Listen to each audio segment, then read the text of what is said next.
बोलो जयकारा बोल मेरे श्री गुरु महाराज की जय। श्री नंगली निवासी भगवान की जय। श्री परमहंस दयाल जी महाराज की जय। श्री नंगल विहालन भगवान की जय। श्री परम गुरु भगवान की जय। जय सच्चिदानंद जी। श्री सच्चिदानंद प्रकाश अर्थात श्री अद्वैतानंद साहित्य द्वितीय पुष्प भजन एवं जिक्र। इस पाठ को प्रारंभ करने के पूर्व यह दास श्री परमहंस दयाल जी महाराज के चरण कमलों में दंडवत प्रणाम करता है। बोलो जयकारा बोल मेरे श्री गुरु महाराज की जय। मंगलाचरण या कुदेन्दु तुषार हार धवला या शुभ्र वस्त्राविता या वीणा वरदंड मंडित करा या श्वेत पद्मासना च या ब्रह्माचित शंकरा प्रभृति वहिं सदा वंदिता सामान्य पातु सरस्वतीं भगवती निशेष जाड्यापहां शुक्लां ब्रह्म विचार सार परमा माधवं जगत व्यापिनीं वीणा पुस्तक धारिणीं भेदां जाड्यात्करापहां हस्ते स्फटिक मालिकां च दधति पद्मासने संस्थितां वन्दे तां परमेश्वरीं भगवतीं प्रदां शारदां गजाननं भूतगणादिसेवितं कपितजम्बूफलचारुभक्षणम् उमासुतं शोकविनाशकारकं नमामि विघ्नेश्वरपादपङ्कजं। हरि ओम ब्रह्म प्रणाम गुरु पुनि प्रणाम सब संत करत मंगलाचार हे नाशत विघ्न अनंत। नमोस्तवंताय सहस्त्रमूर्तये सहस्रपादाक्षरारुवाहवे सहस्रनाम्ने पुरुषाय शास्त्रवते सहस्रकोटियुगधारिणे नमः। कर्पूरगौरं करुणावतारं संसारसारं भुजगेन्द्रहारं सदा वसन्तं हृदयारविन्दे भवं भवानी सहितं नमामि। बोलो जयकारा बोल मेरे श्री गुरु महाराज की जय। ध्यान मूलम गुरुर्मूर्ति पूजा मूलम गुरुपदम मंत्र मूलम गुरुवाक्यम मोक्ष मूलम गुरु कृपा। ओम भजन। जिधर देखता हूँ जहाँ देखता हूँ प्रभु ही का जलवा मया देखता हूँ। न तन देखता हूँ न जा देखता हूँ तुझी को निहा और यहाँ देखता हूँ। ये जो कुछ की पैदा है सबे ने हक है कि एक बहरे हंसती वा देखता हूँ। ही का जलवा मैं यहाँ देखता हूँ। अगर कोई जाने जहाँ गैर हक है सो मैं उसको धोखा गुमा देखता हूँ। जिधर देखता हूँ जहाँ देखता हूँ प्रभु ही का जलवा मैं देखता हूँ। कहे दास किससे ये राजे हकीकत ये आलम सरापा गुमा देखता हूँ। जिधर देखता हूँ जहाँ देखता हूँ प्रभु का ही जलवा मैं देखता हूँ। बोलो जयकारा बोल मेरे श्री गुरु महाराज की जय। श्री सच्चिदानंद प्रकाश अर्थात श्री अद्वैतानंद साहित्य द्वितीय पुष्प भजन एवं जिक्र। भूलोक बोलो जयकारा, बोल मेरे श्री गुरु महाराज की जय। एक रोज इरशाद हुआ कि भूलोक यानी आलमे नासूत के वक्त का पैमाना इस तरह पर है कि 18 पल का एक काष्ठा, 30 काष्ठा की एक कला, 30 कला का एक मुहूर्त यानी 60 घड़ी का एक रात दिन, 30 रात दिन का एक महीना, 12 माह का एक साल, 17,28,000 साल का सतयुग, 12,96,000 साल का त्रेता, 8,64,000 साल द्वापर एवं 4,32,000 साल का कलयुग। इन चारों युगों के समूह को युग की चौकड़ी बोलते हैं, जो 43,20,000 साल की होती है। हर एक युग के पहले संध्या और संध्यांश होता है। उसकी तादाद अर्थात संख्या इस प्रकार है। युग सतयुग, संध्या के बरस 1,44,000, युग के बरस 14,40,000, संध्यांश के बरस 1,44,000, मीजान अर्थात योग कुल 17,28,000, त्रेता 1,08,000, संध्या के बरस, युग के बरस 10,80,000, संध्या के बरस 1,08,000, योग 12,96,000, द्वापर संध्या के बरस 72,000, युग के बरस 7,20,000, संध्यांश के बरस 72,000, योग 8,64,000। कलयुग संध्या के बरस 36,000, युग के बरस 3,60,000, संध्यांश के बरस 36,000, योग 4,32,000। भूलोक का एक माह पितरलोक के एक दिन एक रात दिन के बराबर होता है। कृष्ण पक्ष रात और शुक्ल पक्ष दिन। भूलोक का एक साल देवलोक यानी आलमे मलकूत के एक रात दिन के बराबर होता है। दक्षिणायन सूरज रात और उत्तरायण सूरज को दिन समझना चाहिए। भूलोक के 4 युगों का यानी युगों की एक चौकड़ी का 12,000 गुना देवताओं का युग होता है और देवताओं के 1000 युग के बराबर ब्रह्मा जी का एक दिन और उतने ही अरसा की एक रात होती है। ब्रह्मा जी के 1000 युग के बराबर पार ब्रह्म का एक दिन और उतने ही अरसा की एक रात होती है। इंसान की जिंदगी के मुकाबले में ये आंकड़े असंख्य ही प्रतीत होते हैं। दिन रात माह और वर्ष वक्त के हिस्से करने के लिए कायम कर लिए गए हैं, क्योंकि जो शख्स उत्तरी ध्रुव और दक्षिणी पर रहते हैं उनके वास्ते तो 6 महीने का दिन और 6 माह की रात होती है। संयोगवश अगर कोई शख्स किसी पृथ्वी के अक्षांश की सतह से बिल्कुल ऊपर उठ जावे कि जहाँ से उसे हर वक्त सूरज नज़र आता रहे, तो उसके वास्ते रात कैसी। योगेश्वर लोग दाहिने स्वर को सूरज और बाएं स्वर को चंद्रमा मानते हैं और उनकी रफ्तार ही उनके वास्ते दिन रात का प्रमाण है। रात दिन में 21,600 श्वास यानी आने जाने में 43,000 संतुलन में होते हैं।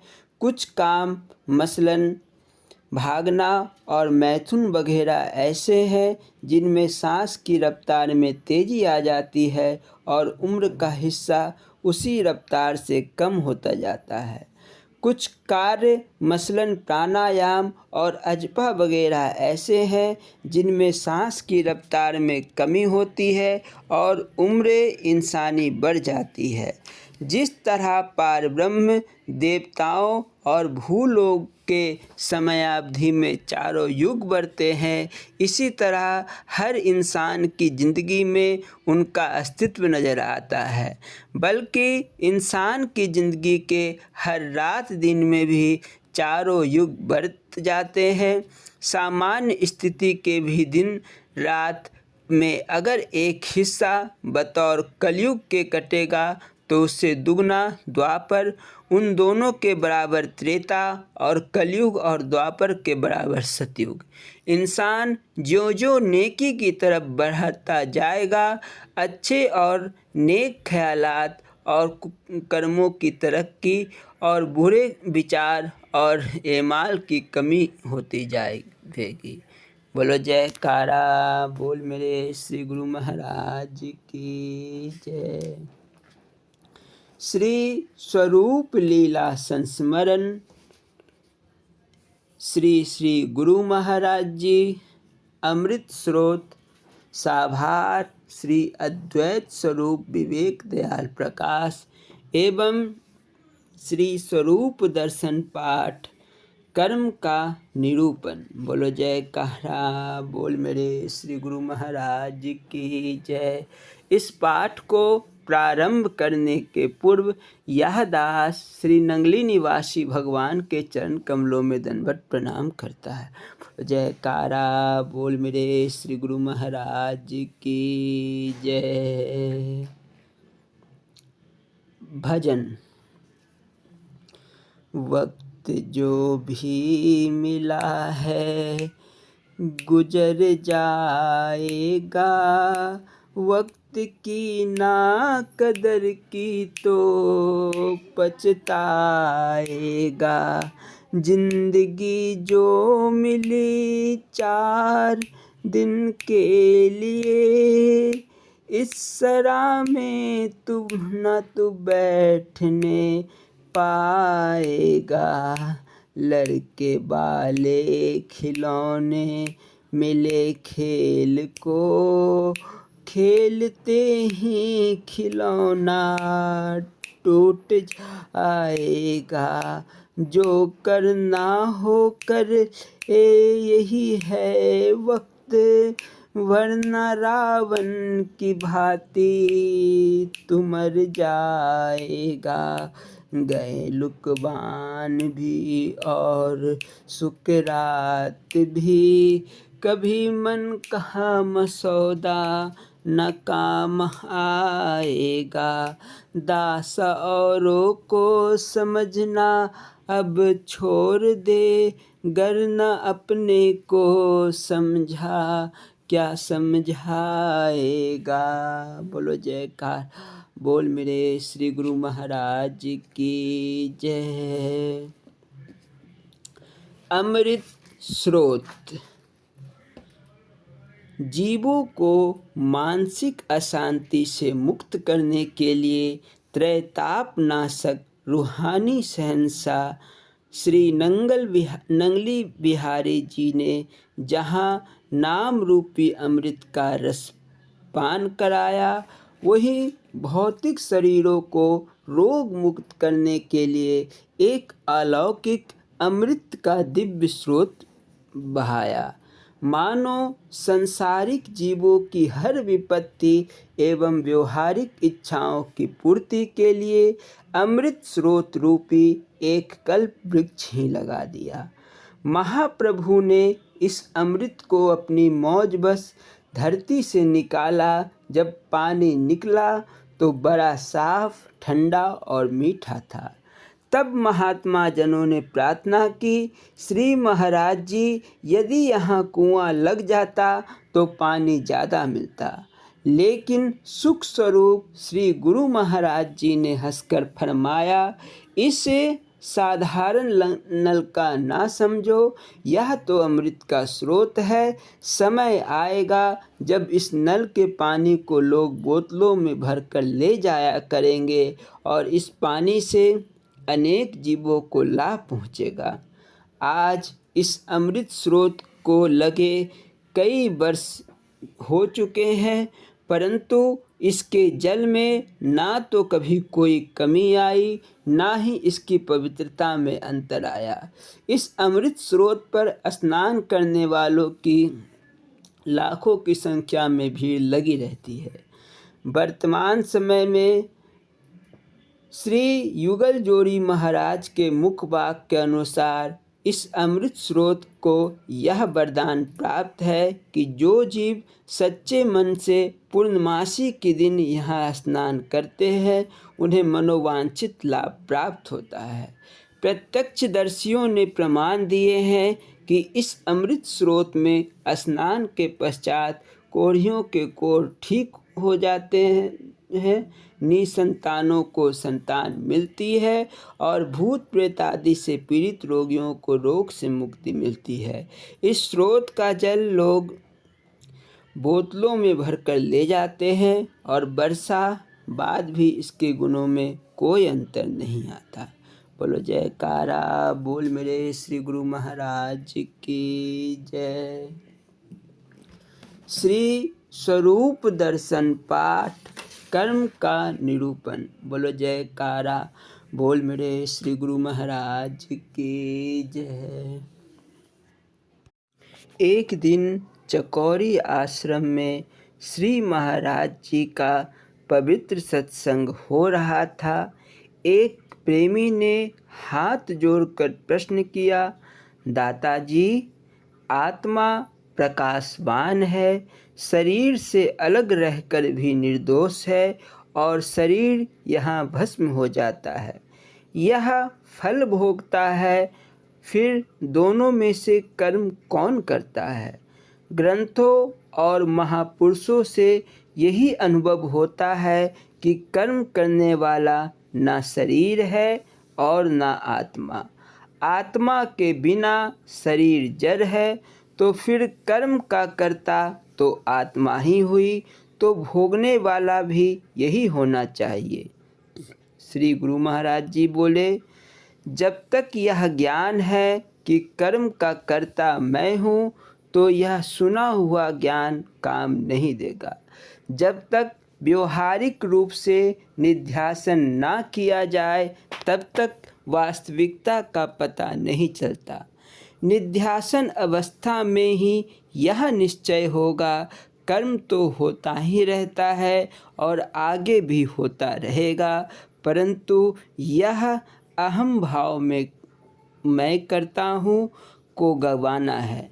हमने केवल यह सुन ही रखा है, जैसे सुना हो, माना हो और अनुभव किया हो कि 20 और 20 40 होते हैं। यदि हमारे जेब में अगर 1 पैसा ही हो तो बताओ हिसाब से 40 जाने हुए क्या करेंगे? बस गुरु कृपा और सेवा से अहंकार मरने पर निश्चय होगा कि मैं करता नहीं हूँ, कर्म मुझसे उत्पन्न होता है और मैं कर्म का स्वामी है। कर्म मेरे को वशीभूत नहीं कर सकते, क्योंकि मैं स्वामी का सेवक हूँ। कर्म करता हुआ भी अकर्ता हूँ। संसार तो कथनी ज्ञान को सुनकर करनी का आनंद लेना चाहता है, परंतु सुनी सुनाई मिठाई मुख में स्वाद नहीं ला सकती, चाहे हलवाई की दुकान पर ही क्यों न बैठा रहे। आत्मा आकाश वक्त प्रकाशवान है, परंतु शरीर के दीवारों ने इसे ढांपकर अंधकारपूर्ण बना दिया है। दीवार हटने पर प्रकाश ही प्रकाश है, प्रकाश कहीं से लाना ना पड़ेगा। शरीर भस्म होने से दीवार कदापि नहीं हटती, बल्कि शरीर के होते हुए देह का अभिमान और कर्म दोनों मिट जाए।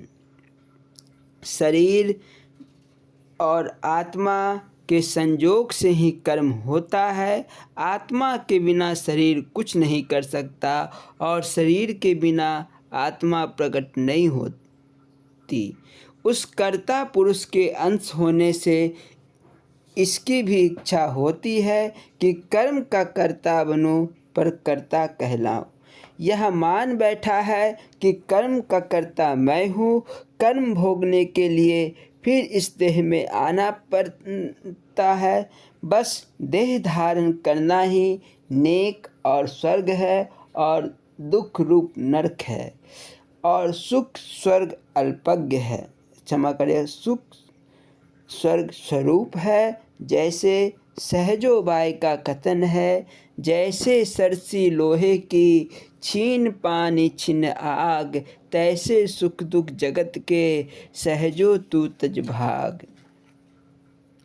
लोहार के पास लोहा पकड़ने वाली सरसी होती है, उसे वह कभी आग में कभी पानी में ले जाता है। इसी प्रकार संसारी जीव भी जीव बनकर संसार के सुख को सुख और दुख को दुख मान लेते हैं या मान रहा है। वास्तव में यही अज्ञानता है। अहंकार रूपी लोहार के पंजे में आकर इसे कर्ता बनना पड़ा कि मेरे बिना लोहा नहीं पकड़ा जा सकता। बस पकड़ने वाला बनकर ही मुझे इस नरक स्वर्ग को भोगना पड़ता है।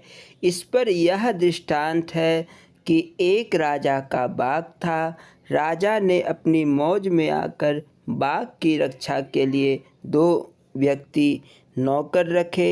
एक अंधा था और दूसरा लंगड़ा। बाग के फलों से भरपूर जानकर एक दिन अंधे को लंगड़े ने कहा कि फल खाए तो कैसे खाए। अंधा बोला, दिल तो बहुत करता है, परंतु मैं अंधा हूँ, विवश हूँ, इच्छा मेरी भी फल खाने की है। दोनों ने निश्चय किया और यह विधि सोची कि लंगड़ा अंधे के कंधे पर चढ़े और तब पके हुए फल तोड़े और दोनों मिलकर खाएं। एक दिन मालिक ने आकर बाग में देखा और पूछा कि फल कौन खाता है।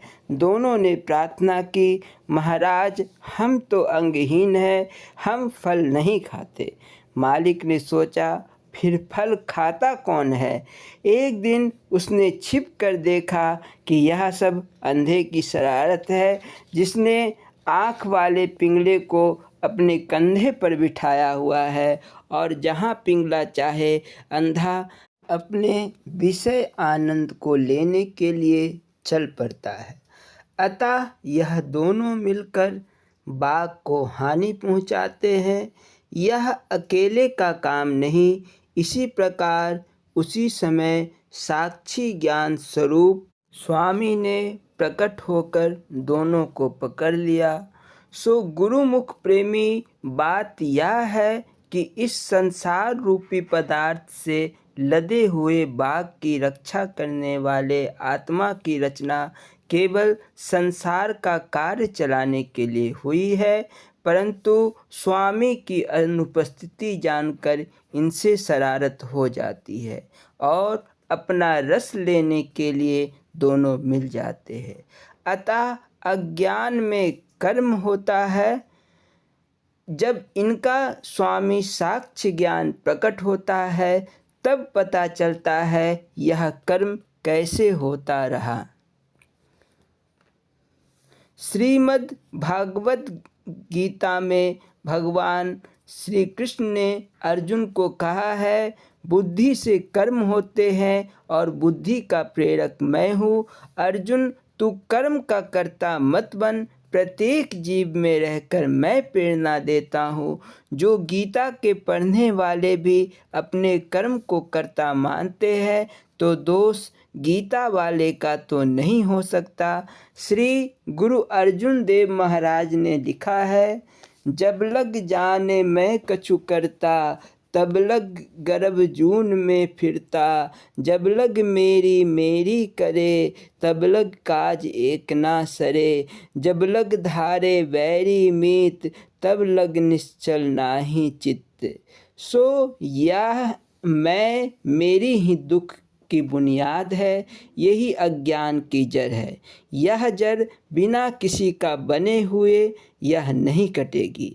किसी ने सेवक ने यही प्रश्न किसी गुरु जी से किया कि शरीर भस्म होगा और आत्मा मुक्त है, तो नरक स्वर्ग कौन भोगेगा। दूसरे दिन वह शिष्य आया तो गुरुदेव अंदर बैठे थे। शिष्य ने दरवाज़ा खटखटाया। गुरु ने जी ने कहा, कौन हो। शिष्य बोला कि मैं हूँ। तब गुरु महाराज जी ने पूछा कि बस मैं को ही नरक में जाना होगा, तू को नहीं। मैं स्थित होकर ही यह मान बैठा हूँ मैं उनका पुत्र हूँ और वह मेरा घर है, वह मेरी जाति है, यह मैं हूँ। बस मैं को सवारता रहता है और दुखी होता रहता है। यह मान बैठा है कि इस कर्म का यह फल है और उसका यह फल होगा। अब मेरे से पाप हुआ, अब मैंने पुण्य कर दिया, सब इसी की रचना से दृढ़ हुआ है कि यह मैंने बुरा किया है, इसका दुख भोगना पड़ेगा। फिर यह सोचता है कि चलो भले कर्म भी किए हैं, इनका फल भी तो मिलेगा। बस नाम और रूप के मकान में गिरा हुआ धक्के खा रहा है। यदि ऊपर उठकर देखा जाए तो उससे हिसाब पूछने वाला कोई भी नहीं। विश्व कर्म प्रधान है, जैसा यह करेगा वैसा फल मिलेगा। इस पर जिज्ञासु प्रश्न करता है, अभी अभी आप तो कहते थे कि कर्म का कर्ता यह नहीं, फिर जैसा यह करेगा वैसा भोगेगा, यह आपने क्या कहा। इसका उत्तर देते हुए सतगुरुदेव महाराज ने कहा, भैया हमने यही कहा है, जब तक फल का कर्ता बनेगा तब तक फल भोगेगा। तनिक विचार करो, हनुमान जी अथवा दूसरे सेवकों ने रावण के विरुद्ध युद्ध में तो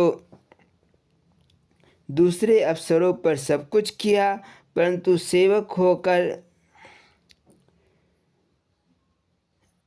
किया तो उसका फल उन्हें नहीं मिला, बल्कि उनकी पूजा हो रही है। उन्होंने सेवक नाते से स्वामी के लिए सब कुछ किया और भगवान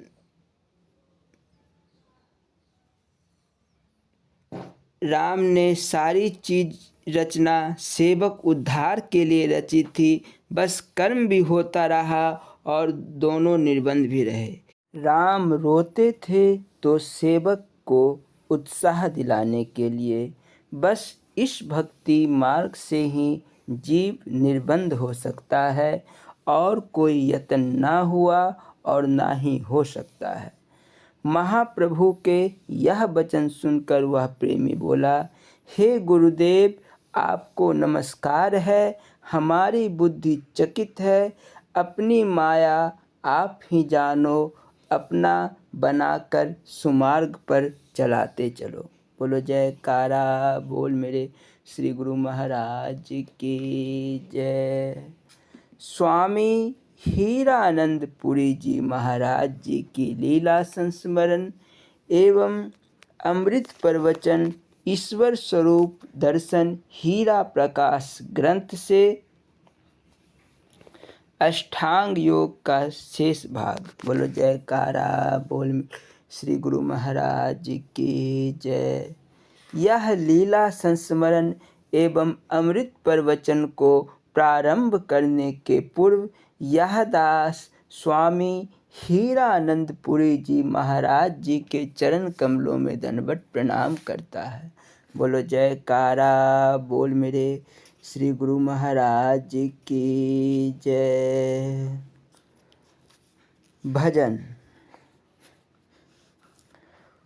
उतरा सागर में जो उसको मोती मिला, खोज की जिसने उसकी उसे पा लिया। नुक्ताची शंकावादी को मैं ना मिला, मुझको तो भिलनी का भोलापन भा गया। तूने मूरत कहा मैं मूरतवान था, तूने पत्थर पत्थर कहा तो मैं पाषाण था, यह तो तेरे ही विश्वास की बात है। धन्ना जब भी पुकारा मैं तब आ गया, सच तो यह है कि तूने बुलाया नहीं, बिन बुलाए कभी मैं तो आया नहीं। तूने हृदय से मुझको खिलाया नहीं, मैं तो विदुरानी के छिलके तक खा गया। जिसका कोई नहीं उसका भाता हूँ मैं अनाथों का हूँ नाथ हूँ मैं। जिस समय बल से निर्बल हुई द्रौपदी, सारी बन के मैं हर तार में छा गया। प्यार से प्यार है सीधी सी बात है, इश्क कब पूछता है कि क्या जात है। कोई कहता है हिंदू मुसलमान हो, मुझको रस खान सलवार पहना गया। ज्ञान का सुरमा जिसकी आँखों में लगा, उसकी नजरों ने देखा मुझे हर जगह। है नहीं कुछ भी दुनिया में मेरे सिवा, भेद गीता में अर्जुन को बतला गया। बोलो जयकारा बोल मेरे श्री गुरु महाराज की जय। स्वामी हीरानंदपुरी जी महाराज जी की लीला संस्मरण हमें याद कर लिया करो। गर्मियों के दिन थे, श्री महाराज जी संगरूर नगर में विराजमान थे। उस दिन सेठ हरप्रसाद जी के मकान की ऊपरी छत पर खड़े थे। बहुत से भक्त लोग भी साथ खड़े थे। उसी समय सेठ हरप्रसाद जी से मिलने जुलने वाला एक आदमी आया और श्री महाराज जी से कहने लगा कि मुझे प्रेतात्माएं बहुत तंग करती है। श्री महाराज जी ने झट से कहा, ऐसे समय में हमें याद कर लिया करो। जय गुरु बोलो जयकारा बोल मेरे श्री गुरु महाराज की जय। ईश्वर स्वरूप दर्शन हीरा प्रकाश ग्रंथ अष्टांग योग का शेष भाग। बोलो जयकारा बोल मेरे श्री गुरु महाराज की जय। बोलना जी हरि ओम हरि ओम हरि ओम। अथ यदज्ञ इत्याचचते ब्रह्मचार्यमेव तदा, ब्रह्मचारेण होभ्यो ज्ञाता तं विन्दन्ते। अथ यदिस्मिथ्याचचते ब्रह्मचार्यमेव तदा, ब्रह्मचार्येण देवेष्ट्वात्मना मनु विन्दुते। अर्थात जो यज्ञ वैदिक होमादि ऐसा कहते हैं, ब्रह्मचार्य ही वह कर्म है। ब्रह्मचार्य से ही जो ज्ञानी है उस ब्रह्म को पाते हैं, तथा जो इष्ट ऐसा कहते हैं जो दान पुण्यादि कर्म बतलाए हैं, ब्रह्मचर्य ही वह शुभ कर्म है। ब्रह्मचर्य से ही ईश्वर को पूछकर उपासक आत्मा को प्राप्त करता है, क्योंकि सर्व शुभ कर्म ईश्वर प्राप्ति के लिए साधनभूत है। अथवा ईश्वर प्राप्ति के अर्थ ही योग यज्ञ दान तप और सुमिरन ध्यानादि कर्म निष्काम निर्माणता से आलस्य रहित होकर किए जाते हैं।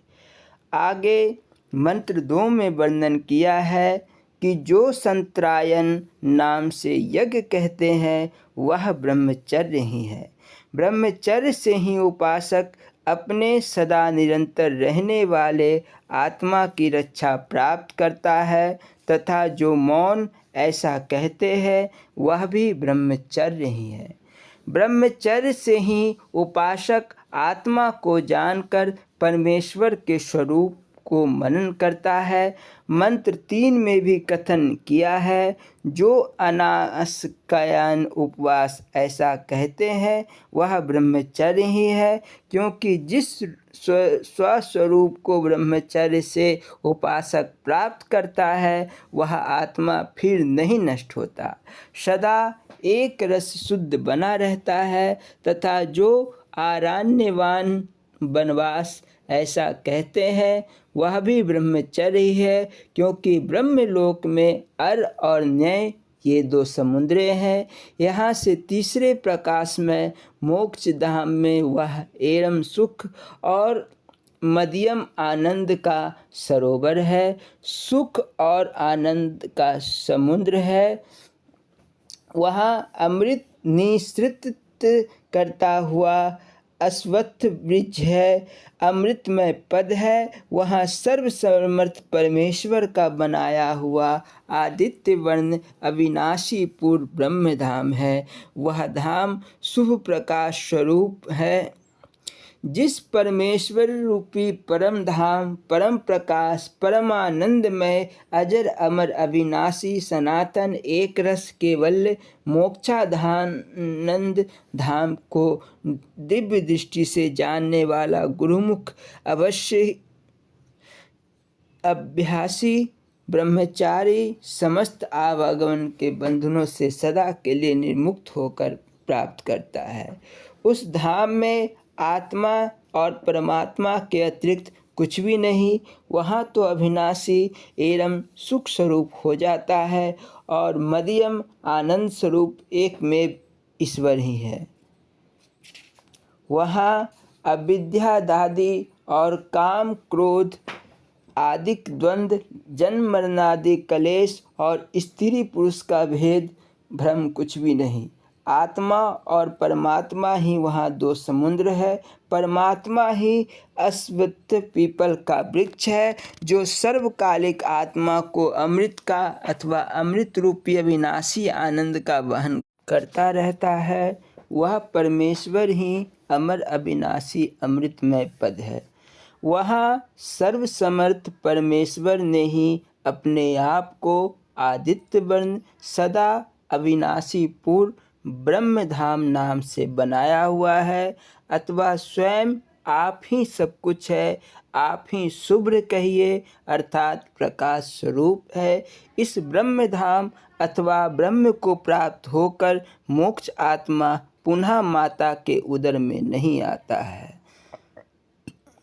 तद एवै तावरम चान्यन्यम चरणवो ब्रह्मलोके ब्रह्मचारेणानु विन्दन्ति तेषामेवेश ब्रह्मलोके तेषां सर्वेषु लोकेषु काम चारो भवति। अर्थात इस कारण जो उपासक जन इन परम सुख और नियम आनंद रूप 2 समुद्रों को ब्रह्मलोक में ब्रह्मचर्य से प्राप्त करते हैं, उनका ही यह ब्रह्मधाम है। उनका सारे लोकों में स्वतंत्र संचार हो जाता है।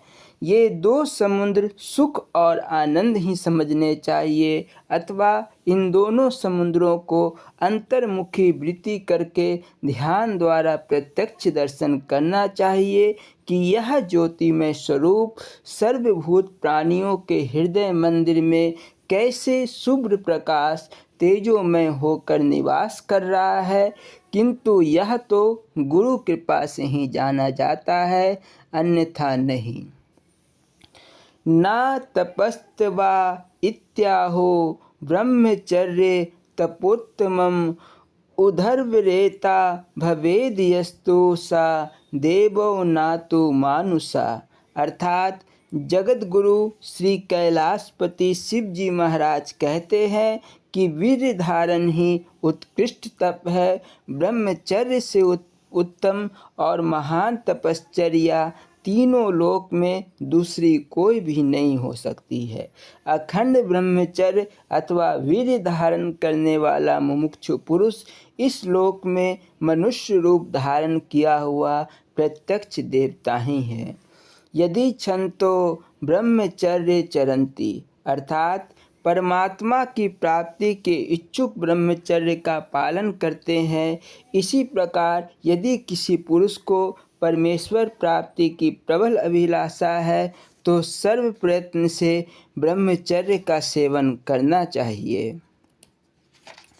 आपके त्याग और ब्रह्मचर्य की अखंड धारण को देखकर आपका परिवार भी ब्रह्मचारी बन जाएगा, क्योंकि माता पिता के काम चेष्टा की वार्ता और क्रिया को देख सुनकर ही पुत्र पुत्रियां कुमार्गामी बनते हैं। इसीलिए अपने और अपनी संतान के कल्याण के लिए भी अखंड ब्रह्मचर्य का पालन करना चाहिए, जिससे वह समस्त आयु में आरोग्य रहकर परमेश्वर प्राप्ति के अधिकारी बन सके।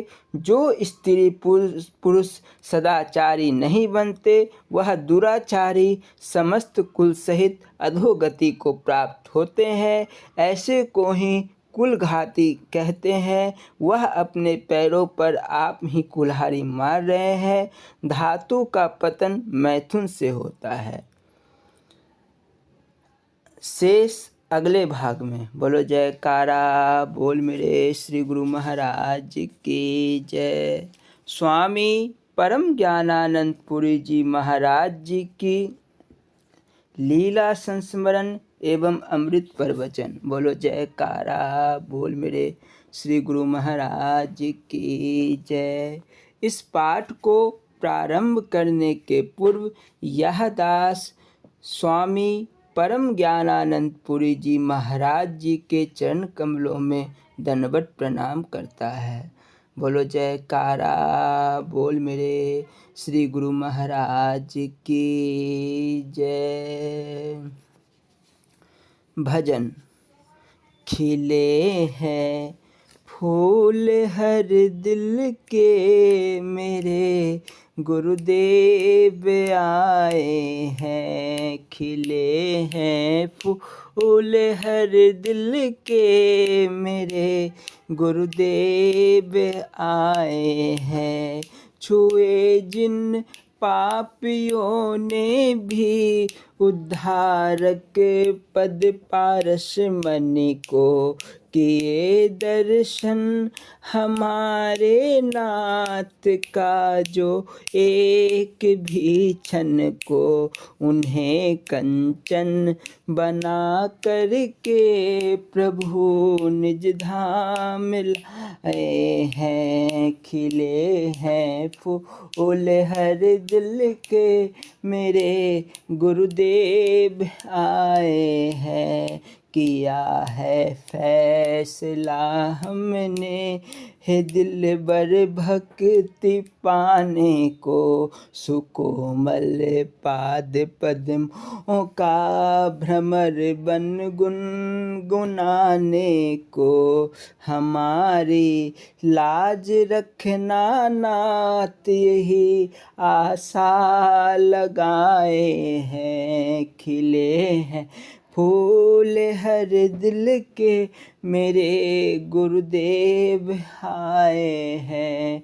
हमारे अति कुटिल मन में दिल बर प्रेम रस भर दो। पिलाकर ज्ञान का अमृत गरल अज्ञान का हर लो। दुखों की घोर रजनी को हटाने आप आए हैं। खिले हैं फूल हर दिल के मेरे गुरुदेव आए हैं। बोलो जयकारा बोल मेरे श्री गुरु महाराज जी की जय।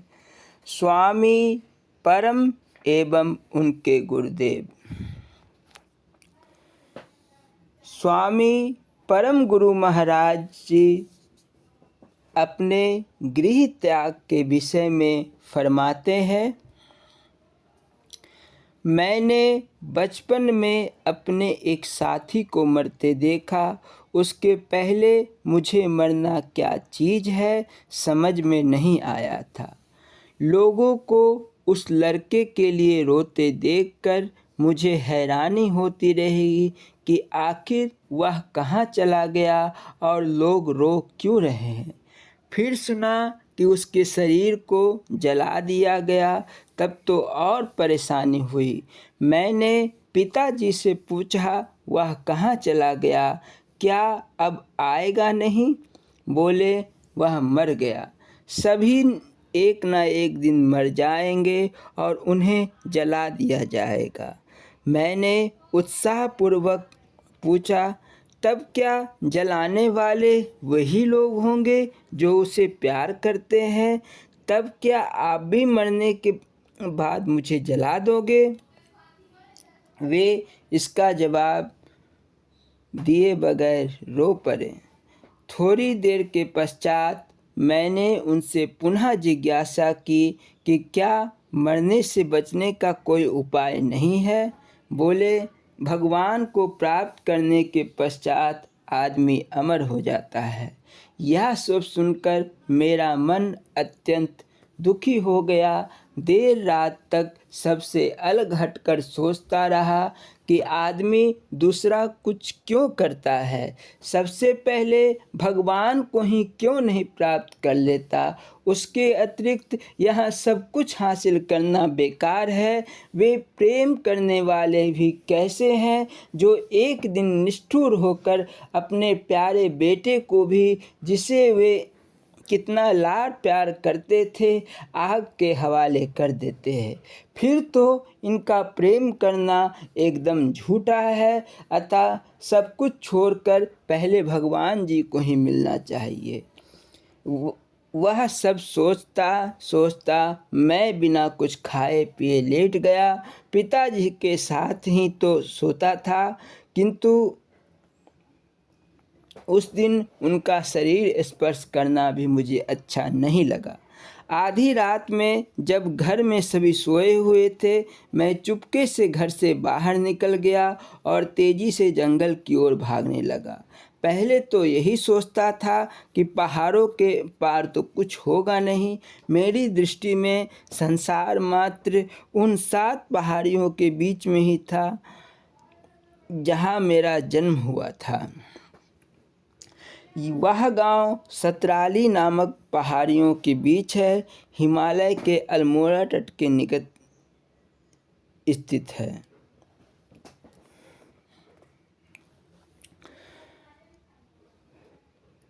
रात में तेजी से भागता हुआ मैं पहाड़ियों के पार चला गया ताकि कोई पीछा करके मुझे पकड़ न ले। पार करने पर और गांव दिख पड़े। मैं रात भर जागता रहा। काठ गोदाम में गाड़ी पकड़ी। देखो प्रारब्ध का विधान कैसा प्रबल होता है। सबका गंतव्य पहले से जैसे नियत है। मैं गाड़ी में बैठा बैठा लाहौर चला गया। कहाँ अल्मोड़ा और कहाँ पश्चिम उत्तर सीमा में फ्रंटियर स्थित लाहौर। प्रकृति को श्री गुरु महाराज जी से मुझे मिलाना था, अतः उसने स्वाभाविक रूप से मुझे वहाँ पहुँचा दिया। सुना था कि यहाँ मेरे गांव का एक आदमी सेना में नौकरी करता है। पता चला अब वह युद्ध में मारा गया। फिर तो मौत का डर मेरे मन में और भी गहरा हो गया। मैंने पिताजी को एक पत्र लिखा।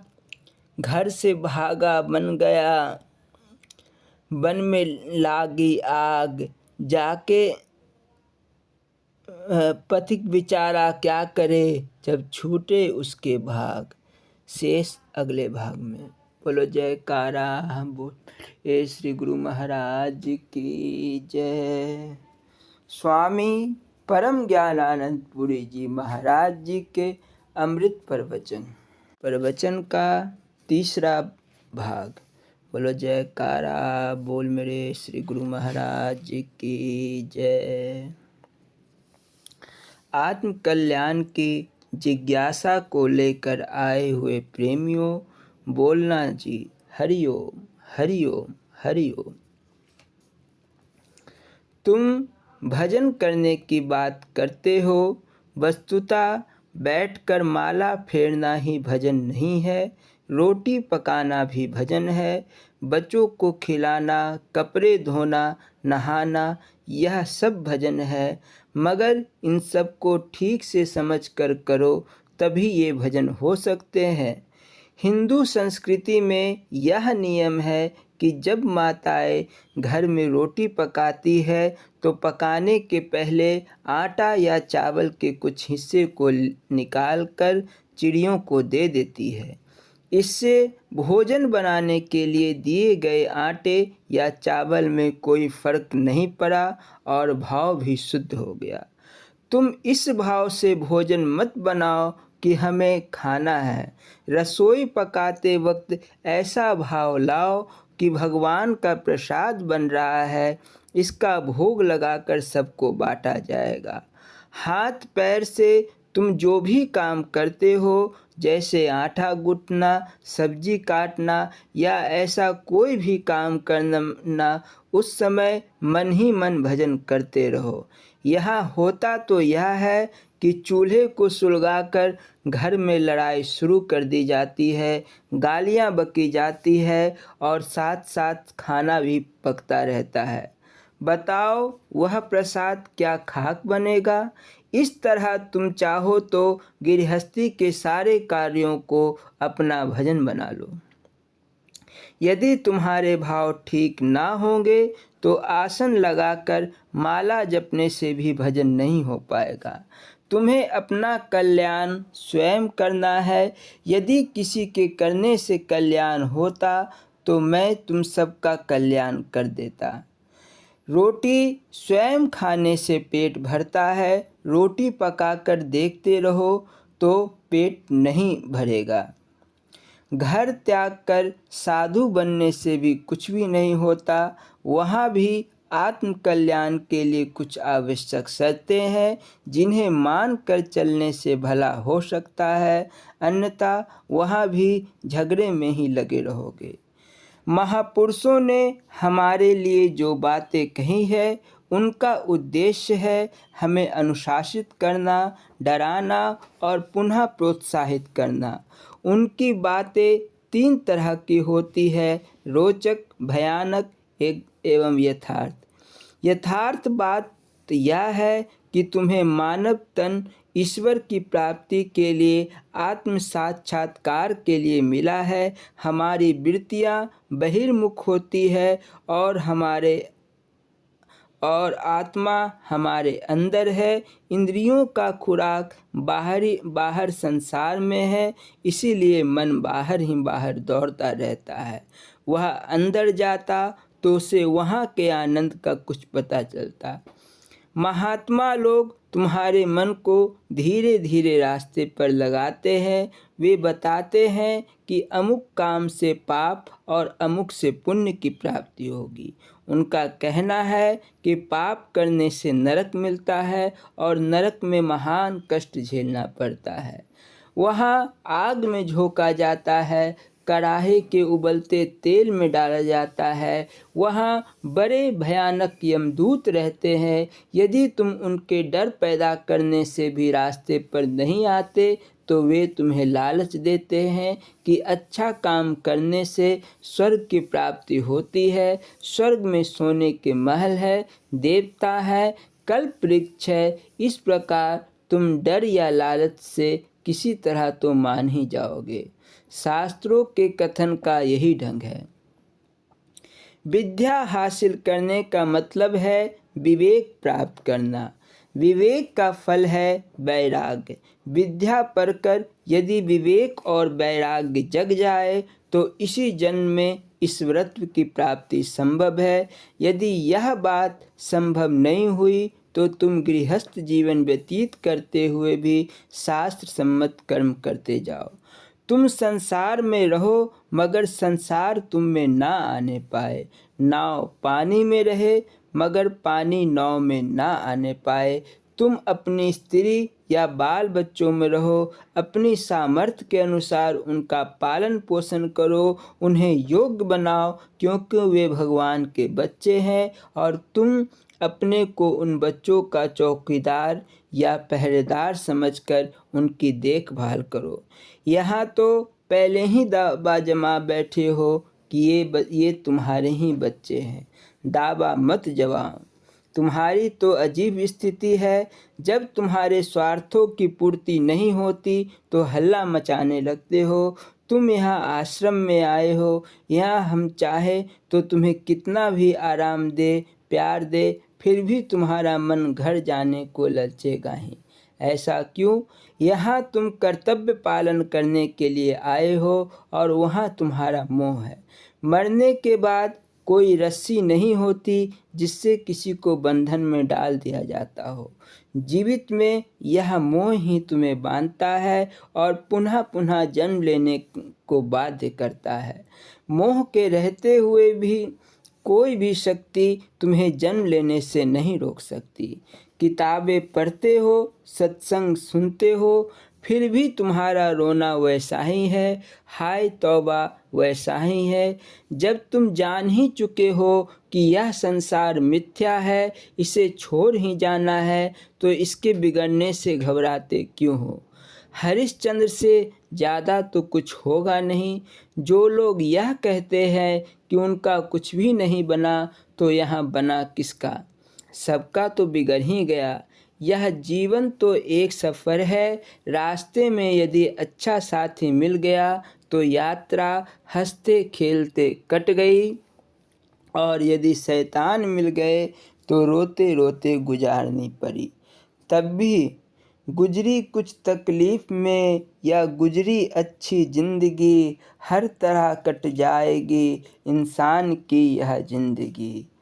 शेष अगले भाग में। बोलो जयकारा बोल मेरे श्री गुरु महाराज की जय। श्री नंगली निवासी भगवान की जय। श्री परमहंस दयाल जी महाराज की जय। श्री नंगल विहालन भगवान की जय। श्री परम गुरु भगवान की जय। जय सच्चिदानंद जी।